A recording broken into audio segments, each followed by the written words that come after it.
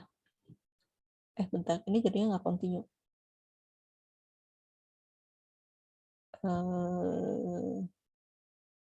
Berarti ini jangan plus 4, tapi plus 2 aja ya.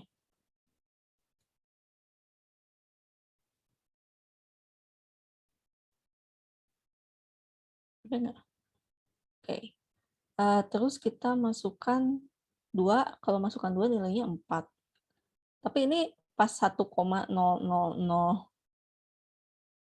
misalnya ya, yang agak dekat ke 1 ini. Nilainya jadi 3,0002 gitu ya.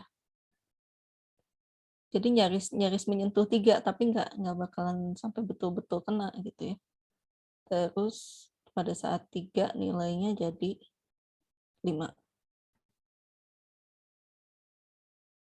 Betul, tolong dikoreksi ya kalau saya ada yang salah hitung. Nah, terus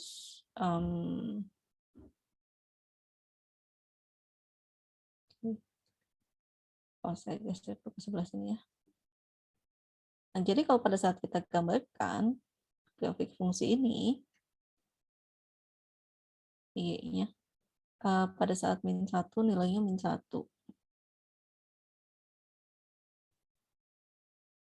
Sinilah ya. Terus pada saat 0 nilainya 1. Sini. Pada saat 1 nilainya 3.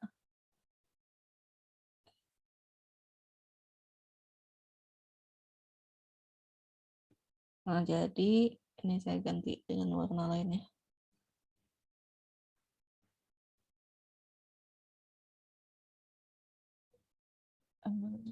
Sebentar, digeser dulu.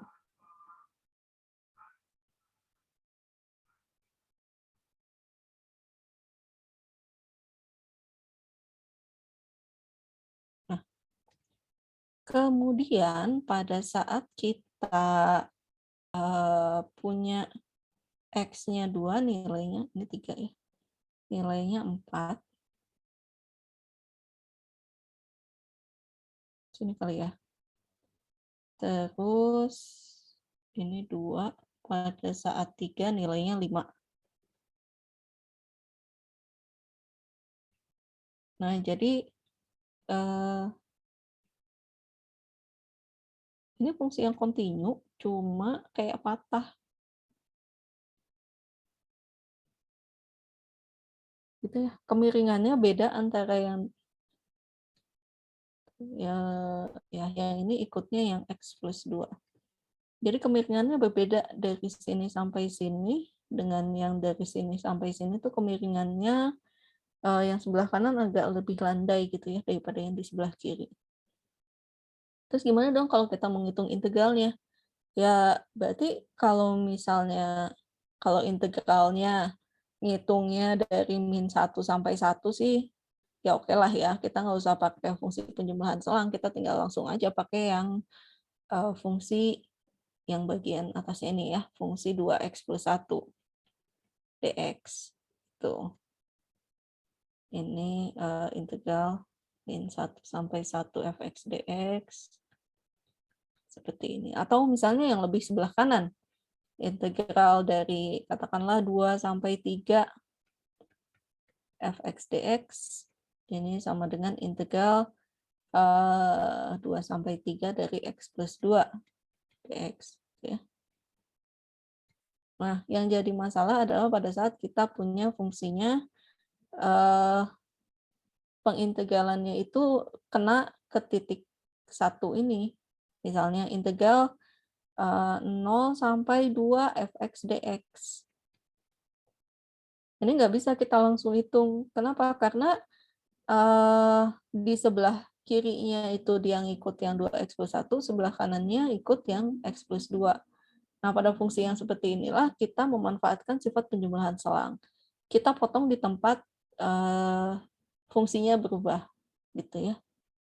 Jadi 0 sampai 1 fx dx ditambah integral 1 sampai 2 fx dx. Saya lupa ngeganti fungsinya.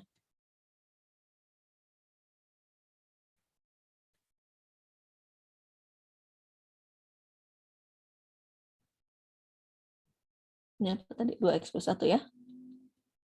Sampai integral x plus 2 dx. Gitu. Habis gini makan gampang ya ngitungnya. Itu salah satu penggunaan apa namanya? Sifat penjumlahan selang. Nah, selanjutnya sifat perbandingan. Sifat perbandingan ini apa? Jadi, kalau misalnya kita punya dua buah fungsi yang terintegralkan pada selang yang sama, kemudian fungsi yang satu ini selalu lebih kecil nilainya dibandingkan dengan fungsi yang kedua. Gitu. Tapi untuk masing-masing x ya.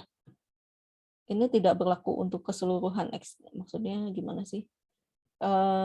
Kita mungkin aja punya bentuk fungsinya. Saya pindah ke sini dulu. Kita mungkin aja punya bentuk fungsinya tuh gini.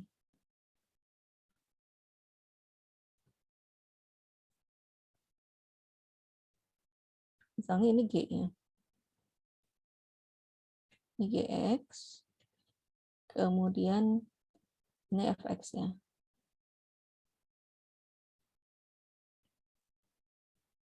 Jadi, kalau kita tarik sebuah garis lurus, sebuah garis vertikal, ini yang menjadi penanda X sama dengan berapanya gitu ya, katakanlah X sama dengan C. Nah, pada garis vertikal ini, posisi Gx-nya selalu lebih besar dibandingkan dengan posisi Fx. Meskipun ya kalau pada keseluruhan selangnya sih, pada saat misalnya Gx-nya di sebelah sini, gimana ya nulisnya? Jadi kalau kita punya di sini gitu ya, ini di titik A dan ini di titik B. Nah, kan di sini mah kita bisa lihat bahwa GA-nya ini lebih kecil daripada FB. Tapi kalau pada titik yang sama, GA-nya selalu lebih besar dibandingkan dengan FA dan GB-nya selalu lebih besar dibandingkan dengan FB. Tuh. Jadi dia berlakunya untuk X yang sama aja, tapi nggak harus pada keseluruhan di dalam satu selang ini nilai G-nya selalu lebih besar dibandingkan dengan F, karena bisa berlaku seperti ini ya. Nah, kalau kita punya seperti itu, maka katanya integral A sampai B fx dx-nya akan lebih kecil atau sama dengan integral A sampai B gx dx. Ini ada tulisan apa ya?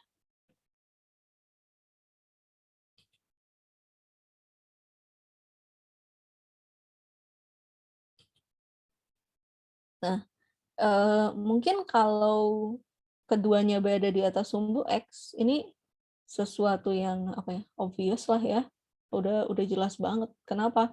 Karena kan kita berbicara luas daerah di bawah kurva. Saya pakai warna apa yang belum ya? Ya udah ini aja. Salah. Jadi kita fixkan aja ini A dan B-nya ya.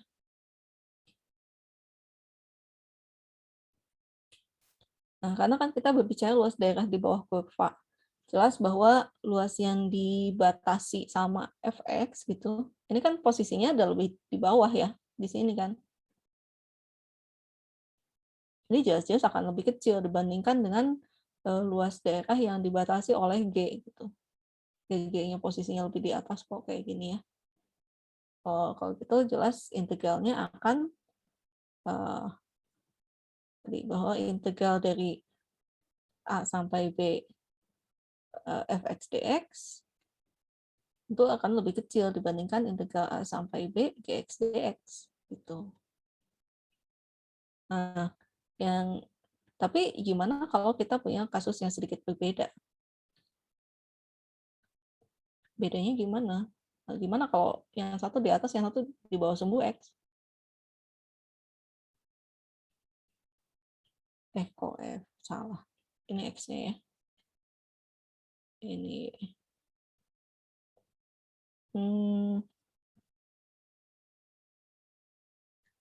Saya lupa tadi F-nya. F-nya warna hijau, G-nya warna biru. Oke. Nah, misalkan G-nya kayak gini. Ini G-nya. Kemudian, tapi F-nya gini. Mulut berkata F, tangannya nulis. Nah, oke. Secara kasat mata pada saat kita punya bentuknya kayak gini, mana yang lebih gede luasnya ya?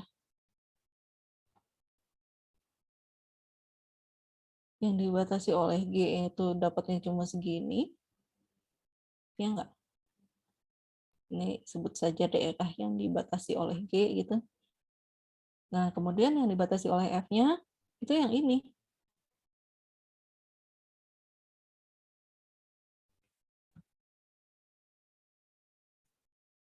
Ini DF-nya.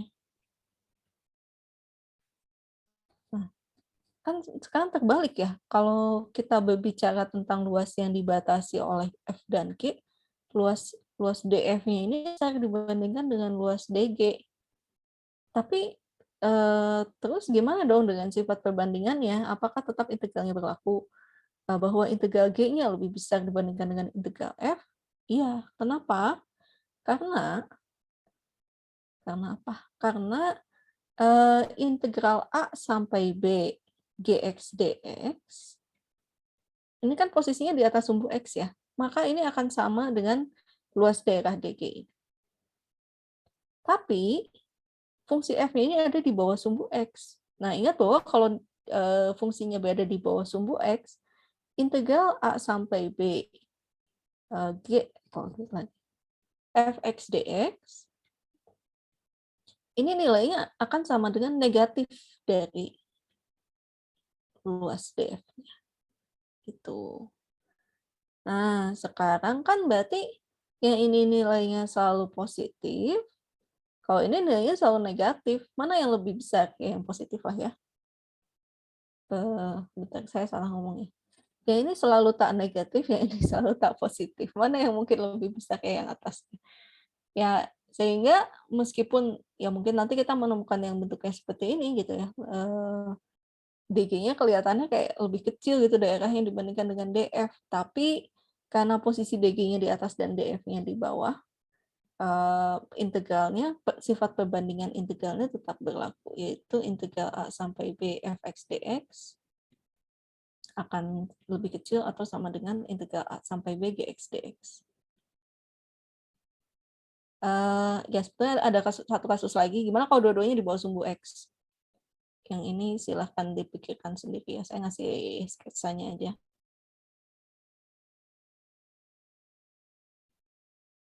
Harusnya putih ya tadi sumbunya, maaf.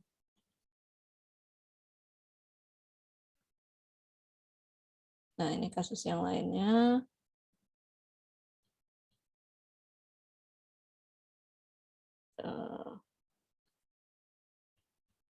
Ini G-nya, ini F-nya misalnya.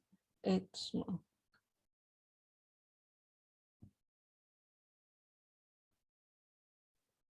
AB-nya di mana? Di sini.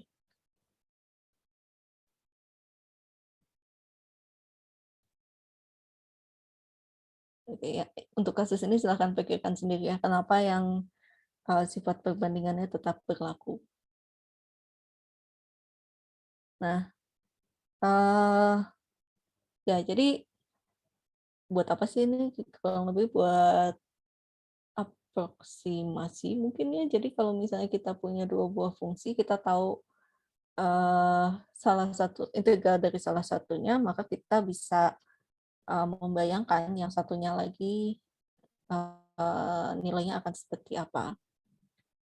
Nah, untuk keperluan aproksimasi kita juga punya sifat keterbatasan.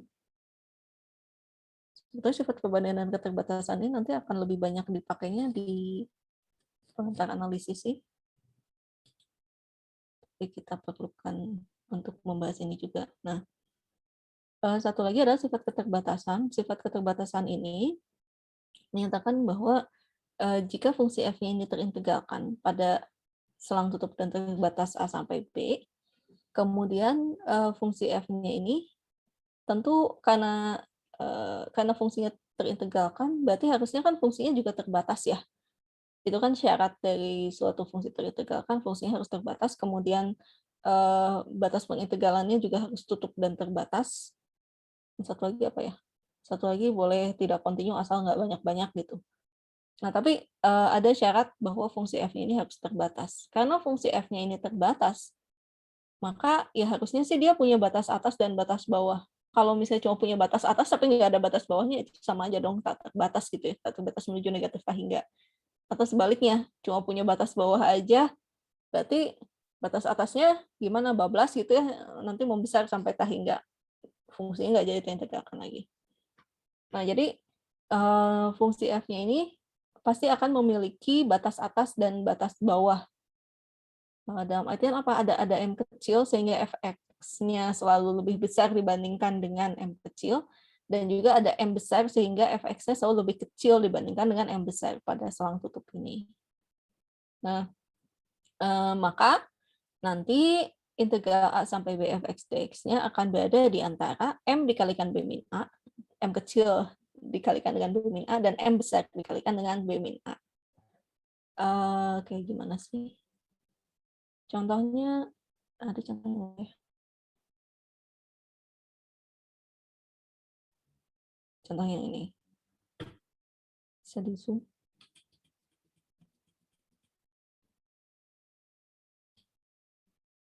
Kalau di sini nggak pecah ya, tapi di kuliah jadi pecah. Nah, ini contohnya adalah, misalnya kita punya fungsi sin 3x per x, gitu ya. Fungsi sin 3x per x itu bentuknya keriting kayak gini ya, naik turun, naik turun. Nah, terus kan agak ribet nih kayaknya kita mencari integral fungsi ini. Maka kita mau coba aproksimasi aja deh, luas, integralnya ini berapa. Ya, bagusnya sih kita memang mencari batas atas dan batas bawahnya itu yang sedekat mungkin dengan nilai-nilai fungsi f-nya. Di sini cukup dekat nggak juga ya.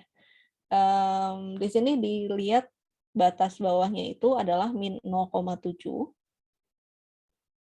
dan batas atasnya ini sekitar 0,5. Gitu. Harusnya bisa lebih dekat, sekitar 0,4, kayaknya masih masuk deh.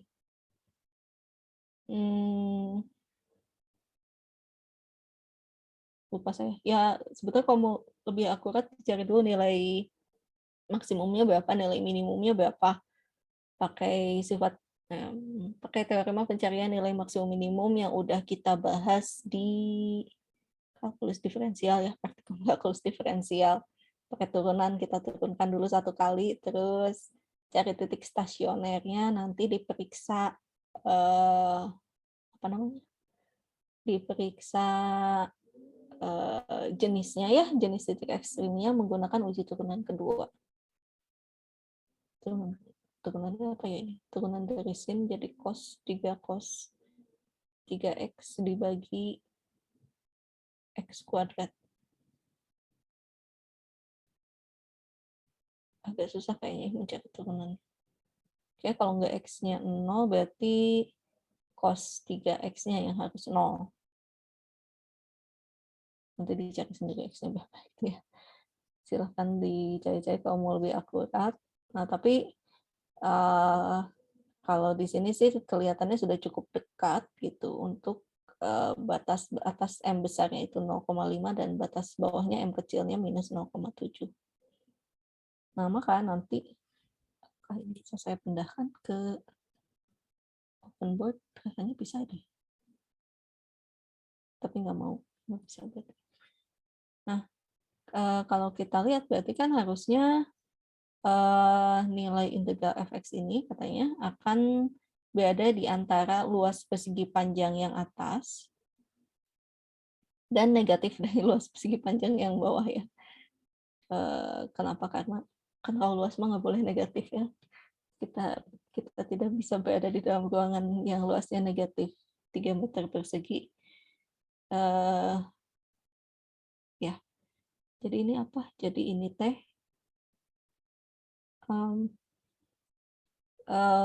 integral fx dengan batas a sampai b akan berada di antara m kecil, berarti min 0,7 dikalikan dengan lebar selangnya, gitu ya, b min a, dan juga batas atasnya adalah di sini 0,5 dikalikan dengan panjang selangnya gitu ya, B min A. Kurang lebih seperti itu sih untuk sifat sifat keterbatasan. Tadi juga sudah ada contohnya ya waktu di tes awal, contoh perhitungannya. Ya kurang lebih seperti itu untuk teorinya. Sekarang kita coba mapelnya. Jadi di mapelnya ini kita mau coba teorema dasar kalkulus, baik yang pertama maupun yang kedua. Nah, kalau yang pertamanya gimana? Ya berarti kan kita mencari turunan dari fungsi hasil pengintegralan. Tuh, kalau di sini sih contohnya ini ya, integral 0 sampai X pangkat 4 sekan T dt gitu hasilnya seperti ini. Kita coba yang lain mungkin ya. Yang turunan. Ada yang seru nggak ya? Oke, kita coba yang nomor 3 ya. Ini harus saya tandain supaya nanti nggak dijadiin soal buat latihan. Saya tandain apa makanya. Oke. Kita coba ya. Seperti biasa kita bikin new worksheet dulu. Nah, terus kita mau ngapain? Kita mau mencari turunan. Berarti kita bisa pakai yang ada di tab expression atau di tab calculus. Yang turunannya kalau nggak mau ditulis juga boleh di f, x. Nah, variabelnya x ya. Terus kita pencet tab buat pindah ke f-nya. Cuma di sini kita jangan langsung ngetik fungsinya, kita langsung klik integral tentu, simbol integral tentu.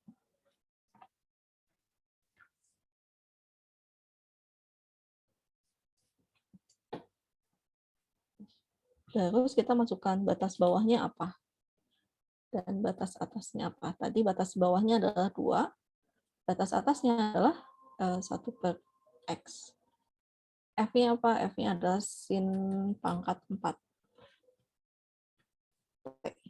Ingat kalau fungsi trigonometri, variabelnya harus dikurungin ya. Sesuaikan, jangan lupa disesuaikan juga. Jangan lupa disesuaikan juga diferensial pada integralnya. Jangan kelupaan ininya tetap, jangan sampai terlupa bahwa ininya masih tetap X gitu ya, kecuali di sininya bukan variabel X, tapi yang ininya X gitu. Disesuaikan dengan variabel di dalam fungsi yang tertulis di sini. Jadi T gitu. Nah, kalau tebakan kita nilainya jadi apa ya? Harusnya kan jadi sin pangkat 4x dikalikan dengan turunan 1 per x, yaitu min 1 per x kuadrat, betul nggak? Jadi harusnya hasilnya adalah sin pangkat 4x dibagi dengan x kuadrat. Saya tulis dulu ya. Tulis kemana? Ke bawah deh.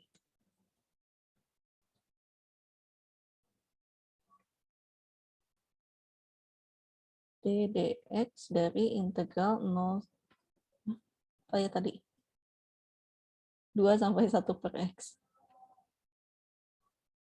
dari sin pangkat 4 t dt. Nah, berdasarkan teorema dasar kalkulus yang pertama, ini harusnya jadi sin pangkat 4x, sin pangkat 4 dari 1 per x dikalikan dengan turunan dari 1 per x. Ini kan sama dengan negatif 1 per x kuadrat ya. Jadi ini harusnya min sin pangkat 4 1 per x dibagi dengan x kuadrat. Kita coba cek ya, sama enggak? Oke, kalau ini udah sesuai penulisannya, kita klik enter aja. Kok hasilnya gini? Jauh ya dari yang tadi kita tulis. Kenapa hasilnya beda jauh? Karena apa ya? Kayaknya sih ini pakai turunan dari perkalian fungsi. Masih ingat turunan dari perkalian fungsi yang turunan dari U kali V itu U aksen V ditambah UV aksen. Ya. Jadi Maple pakainya kayak gini.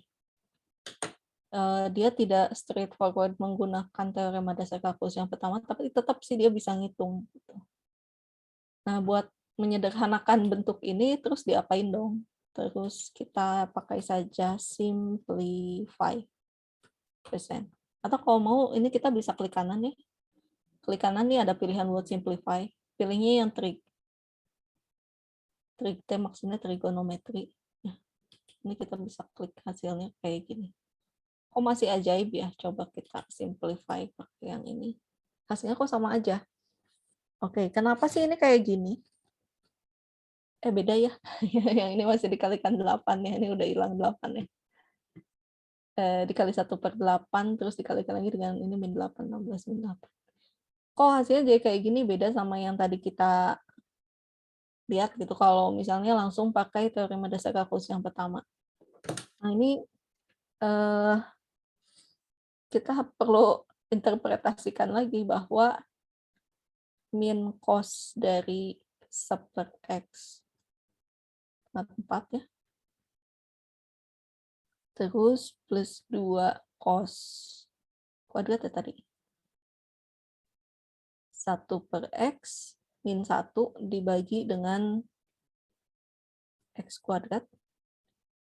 Yang bedanya apanya sih? Bedanya kan ini aja ya bagian atasnya.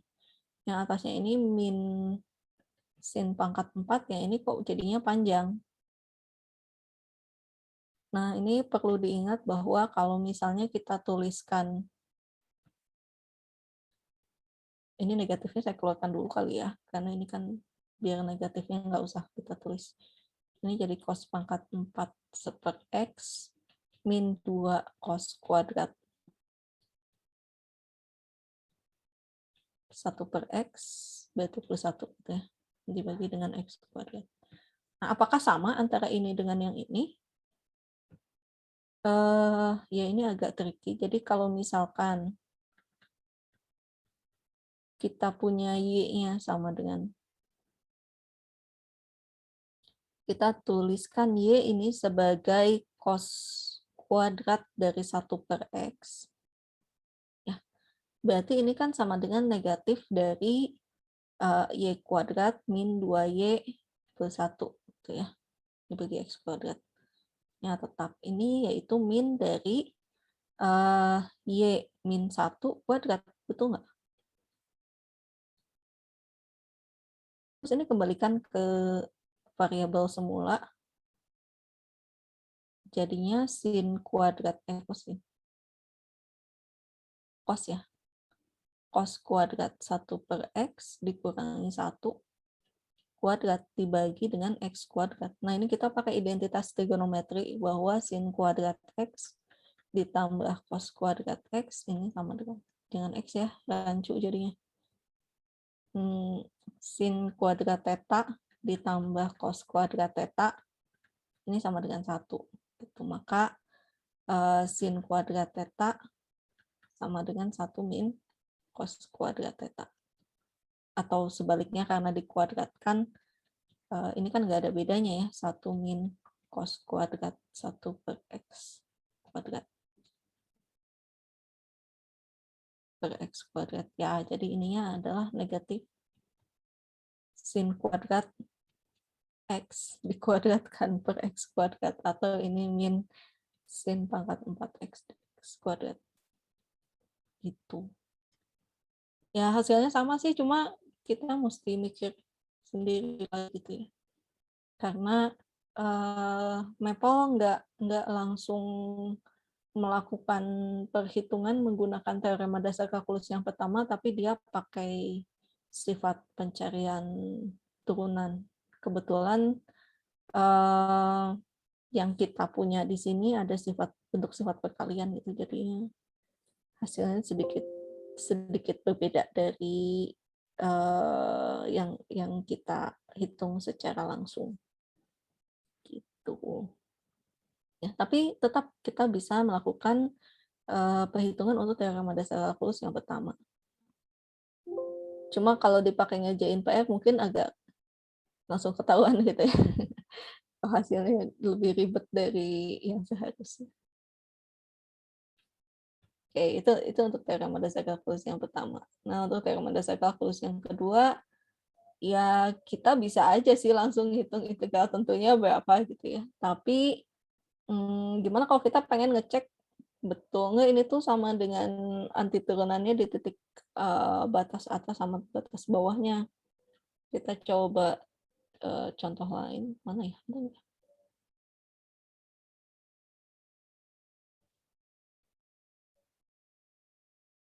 Nah, ini kali ya, saya coba. Nah, kita mau hitung, misalnya kita punya F besar, F kecilnya ini adalah U plus 2 dikalikan U min 3.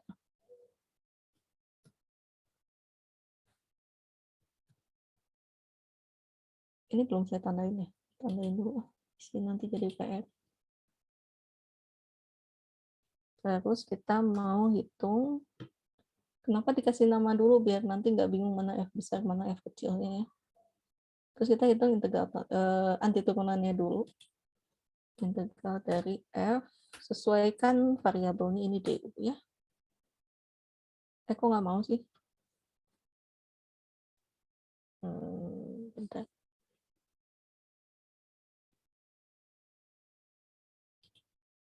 Kayaknya kita mesti nuliskan secara manual gitu ya.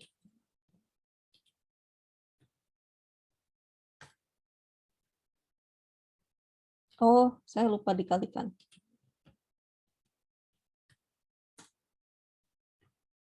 Kok gini mau nggak?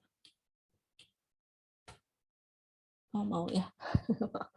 Lupa ngasih tanda perkalian.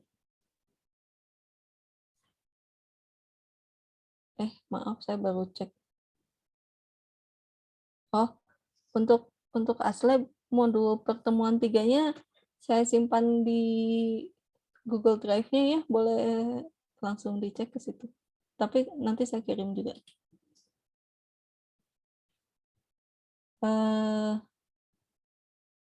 Apa tadi? Oh iya, kita beri nama ini sebagai F besar. Ya, seperti ini.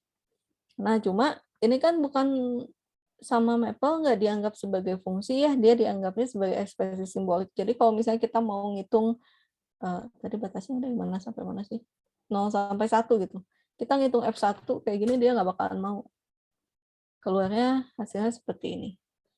Terus gimana kalau kita pengen tahu nilainya berapa, kita pakai substitusi. Jadi kita subs U sama dengan 1 ke dalam fungsi apa? Salah. Ke dalam fungsi F besar. Ke dalam F besar. Nah, keluar hasilnya kayak gini. Terus kita masukkan juga untuk batasnya berapa? 0. Kita substitusikan U sama dengan 0, F besar. Gitu. Terus kan nilai integral tentunya tuh batas atas dikurangi batas yang dikurangi dengan batas bawah. Kita bisa pakai ini kurangi ini. Kita manggil hasil dua operasi sebelumnya dikurangi dengan hasil operasi yang terakhir. Itu hasilnya. Mari kita coba cek betul enggak ini tes sesuai. Harusnya integral 0 sampai 1 F DU. Oke, sama ya hasilnya. Kayak gitu. Ya mungkin sebelumnya belum pernah ya kita pakai subs ini. Pernah nggak? Kayaknya belum. Ya, ini salah satu cara untuk mengevaluasi nilai F besar meskipun F besarnya bukan dianggap fungsi sama Maple-nya. Kita pakai substitusi. Itu apalagi ya. Nah, yang akan kita lihat berikutnya. Oh ya. Kalau kita pakai teorema dasar kalkulus yang pertama, mungkin ada warning yang seperti ini. Ini kenapa? Ya, soalnya kalau misalnya kita masukkan X-nya adalah Pi, ya, sekan dari Pi. Sekan itu kan 1 per cos ya. Kalau cos Pi itu kan 0.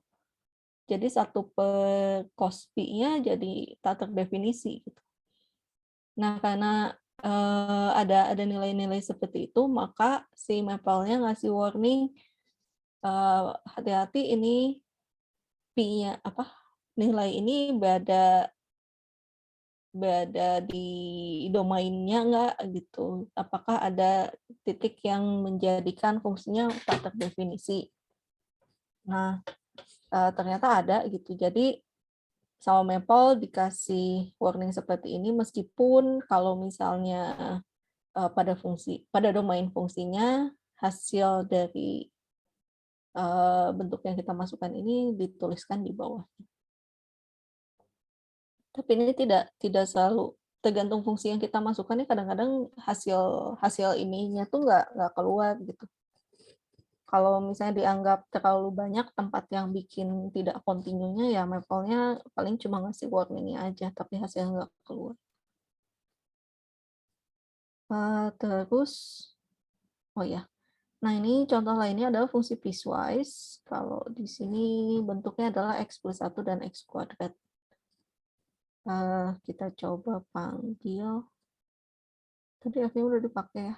Kita pakai fungsi G aja. Masih ingat gimana caranya bikin fungsi piecewise? Kita pakai yang ini ya. Ada di tab expression. Ini piecewise. Kita masukkan fungsinya yaitu x plus 1 untuk kita pencet tab buat pindah ke kanannya. 2 lebih kecil dari x. Kemudian x kuadrat. Ini untuk 2-nya lebih kecil. Buat nulis lebih kecil sama dengan klik pencet lebih kecil terus sama dengan dia otomatis seperti ini. Balik ya, bentar. Lebih besar sama dengan X.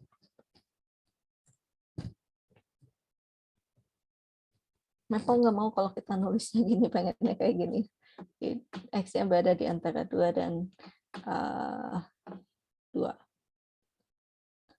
Nah, apakah fungsi ini terintegralkan? Harusnya ya, kalau mau kita coba plot fungsi G, kemudian kita masukkan aja batasnya yang mengandung titik 2-nya ini, 0 sampai 4 gitu ya.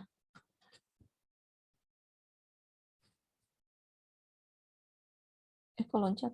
Ini beda ya?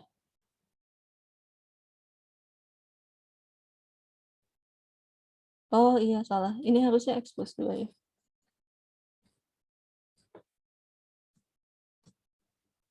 Gitu. Continue sih. Continue. Cuma dia patah gitu ya di titik ini. Mungkin lebih menarik kalau tadi X-nya plus 1 ya. Jadinya loncat. Loncat ke bawah. Nah, terus kita panggil, kalau menghitung integralnya dengan batas 0 sampai 4, gimana? Kita bisa pakai yang ini tentu saja ya, seperti biasa. Cuma kan nggak kelihatan nanti betul nggak pakai sifat penjumlahan selang. Jadi kita bisa pakai ini. Tutor, calculus single variable, X. Kemudian integration methods. Nah, cuma kalau kita langsung klik ini, nanti kita mesti inputkan fungsi piecewise-nya. Jadi ya enaknya sih kita ngetik ini aja, student calculus 1 int tutor, terus masukkan fungsinya. Student, tag-nya ketinggalan. Calculus 1, terus int tutor. Cuma di sini huruf besar huruf kecilnya harus sama persis ya. Terus masukkan fungsinya, fungsi G. Kita klik enter. Dicek dulu. Nah, jadi fungsinya otomatis dimasukkan ke sini. Jangan lupa masukkan batasnya. Batasnya berapa tadi? 0 sampai 4 gitu ya. Terus klik start buat mulai. Oke, udah berubah kan ininya. Nah, apa yang harus kita lakukan? Pertama, kita harus split dulu. Kita bagi integralnya menjadi ke dalam dua buah salang perintegralan. Kita klik split. Nah, di sini kita masukkan tempat kita mau ngebagi integralnya di mana. Nah, di sini kan dia terpisahnya pada saat X sama dengan 2 ya. Jadi kita masukkan aja ini 2. Terus apply. Nanti akan jadi seperti ini. Nah, tapi Maple nggak mau langsung masukin nggak mau langsung mengoperasikan bentuk yang seperti ini. Kita harus menuliskan ulang fungsinya.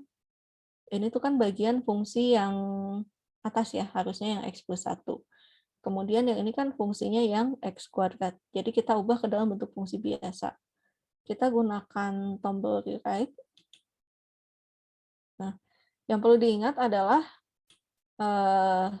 rewrite yang pertama ini berlaku untuk suku yang pertama. Dan itu kita harus selesaikan dulu sampai keluar hasilnya yang berupa angka gitu ya. Sebelum merewrite suku yang kedua. Kenapa? Karena kalau kita rewrite yang kiri, terus kita langsung rewrite yang kanan, Maple-nya tuh nggak bakalan keluar hasilnya. Kayak gitu. Kalau penasaran boleh sih nyoba. Saya udah nyoba juga dan meskipun nanti pada saat keluar hasilnya saya sudah melakukan rewrite gitu ya pada suku yang kedua, tapi ternyata nggak muncul, fungsinya nggak berubah. Baru setelah selesai yang suku pertama gitu sampai keluar akhirnya, melakukan rewrite pada suku yang kedua itu baru bisa gitu tampilan fungsi yang sebelah kanannya jadi berubah. Nah, jadi kita mesti menuliskan ulang ini. Cuma kalau males kita kopikan dulu aja yang ini sebelum akan merewrite. Kita copy dan paste di sini. Terus kita ganti dengan fungsi yang bagian pertamanya jadi X plus 1. Tuh. Kalau udah sih klik apply. Nah, yang kirinya jadi seperti ini. Kalau penasaran kita coba aja ya.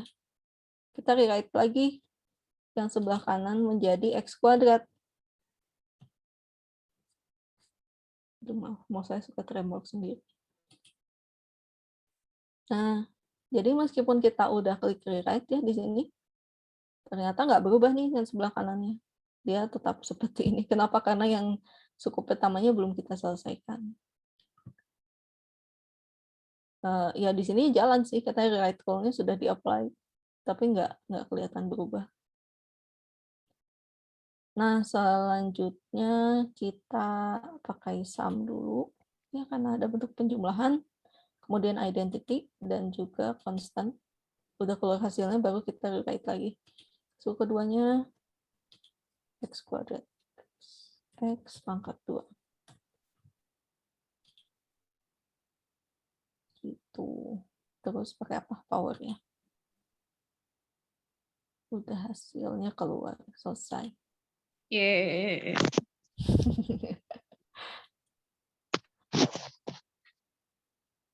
Nah, kalau kita cek di sini ada rewrite-nya 2 kali.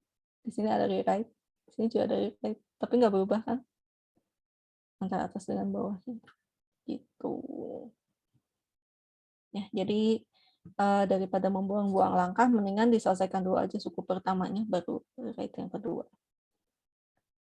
Oke, nah yang selanjutnya sifat penjumlahan.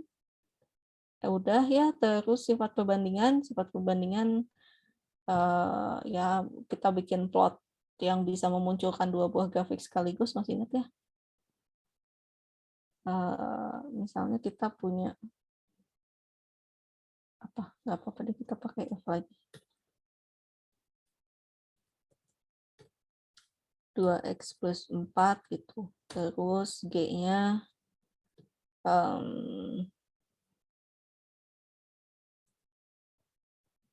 5X itu.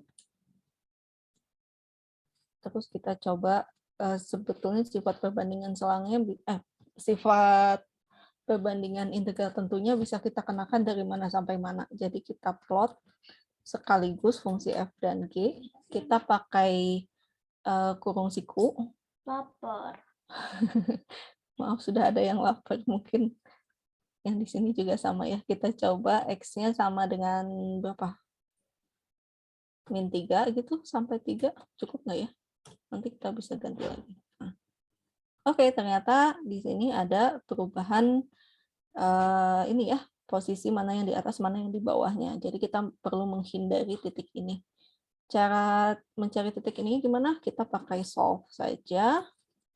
F sama dengan G untuk nilai X. Kita cari nilai X-nya berapa kalau F-nya sama dengan G. Klik enter. Oh, ternyata kalau di 4/3 ini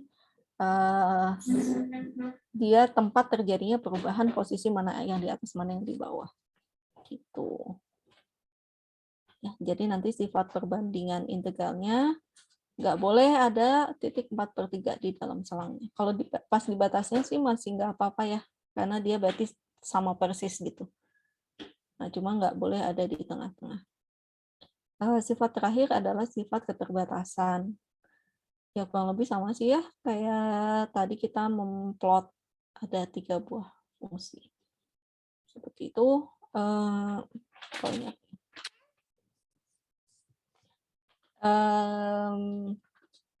Ya mungkin seperti itu. Nanti bisa diplot gitu. Misalnya ini untuk menyelesaikan nomor 14. Jadi yang diplot adalah min 3, X pangkat 3, dan juga 24. Nanti bukan 24, bentar. Oh, ininya berapa nih? Ini kan M kecil dikalikan B min A ya, yang ini M besar dikalikan B min A. Jadi yang kiri dan kanannya harus dibagi dengan B min A dulu. B min A-nya berapa? 2 dikurangi min 1 jadi 3. Harusnya berarti yang kita plot adalah min 1, X pangkat 3, dan 8. Gitu. Ya gitu. Kita coba aja ya. Plot min 1, X pangkat 3, dan 8. Oke. X-nya dari berapa sampai berapa ya? X-nya dari min 1 sampai 2. Nah, memang seperti ini ya. Jadi betul ini diapit oleh min 1 dan 8.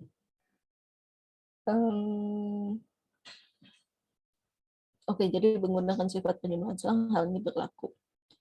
Ya, kurang lebih seperti itu untuk mapelnya. Ada yang mau ditanyakan dulu?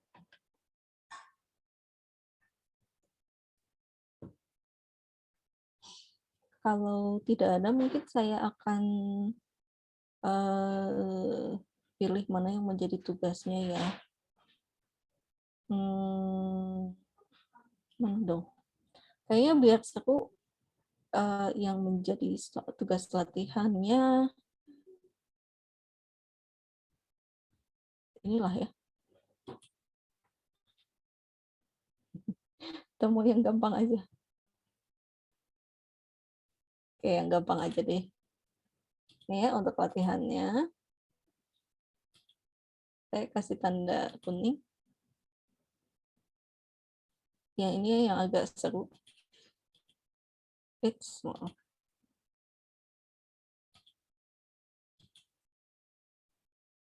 Satu, dua, dan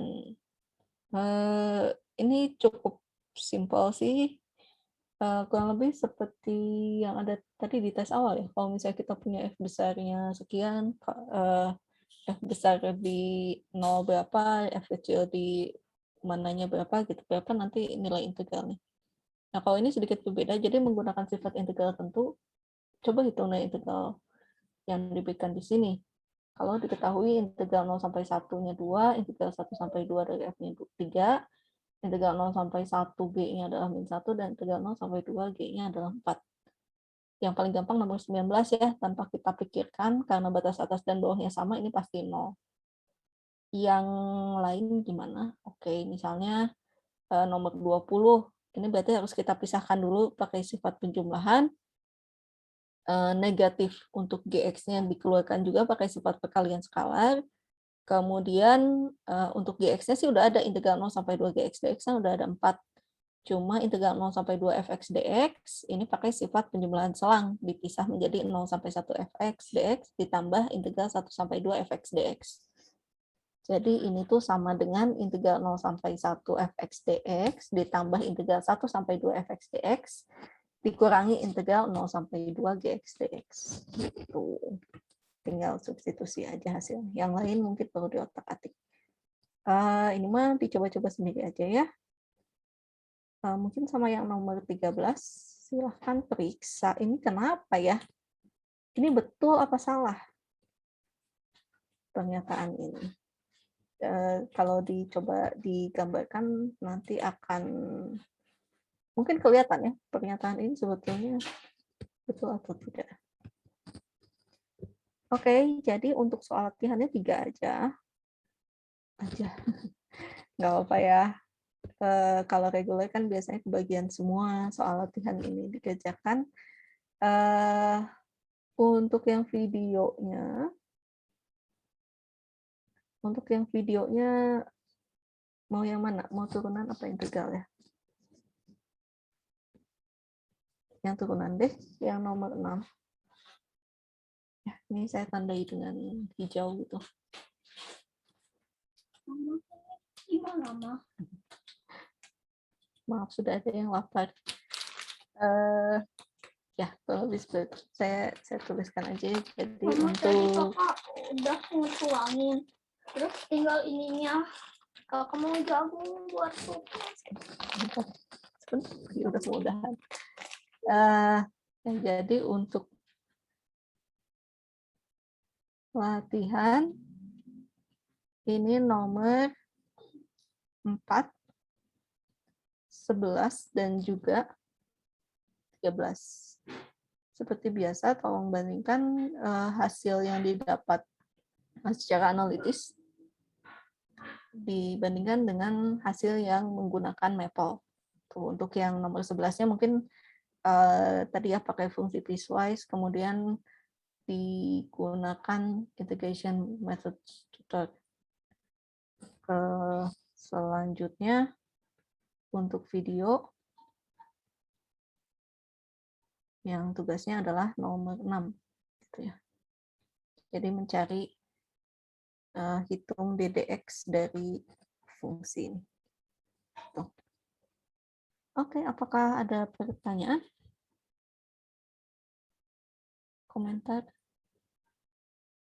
Lain-lain? Tidak, Ibu. Oke, terima kasih Nandita. Yang lain saya anggap terwakil oleh Nandita kalau gitu ya. Baik, kalau begitu terima kasih atas perhatiannya. Untuk selanjutnya saya serahkan kepada para aslep untuk ya berdiskusi di dalam kelompok yang lebih kecil. Sekian materi yang bisa saya berikan. Kita akan lanjutkan minggu depan. Materinya apa ya? Minggu depan kita akan lihat teknik-teknik substitusi pada integral gitu. Nanti kita akan lihat yang bentuknya lebih menarik gitu ya. Baik, kalau begitu sekian. Saya izin untuk meninggalkan ruangan Zoom. Insya Allah ketemu lagi minggu depan ya. Wassalamualaikum warahmatullahi wabarakatuh. Waalaikumsalam, Ibu. Saya stop. Waalaikumsalam. Makasih, Bu. Ya, sama-sama.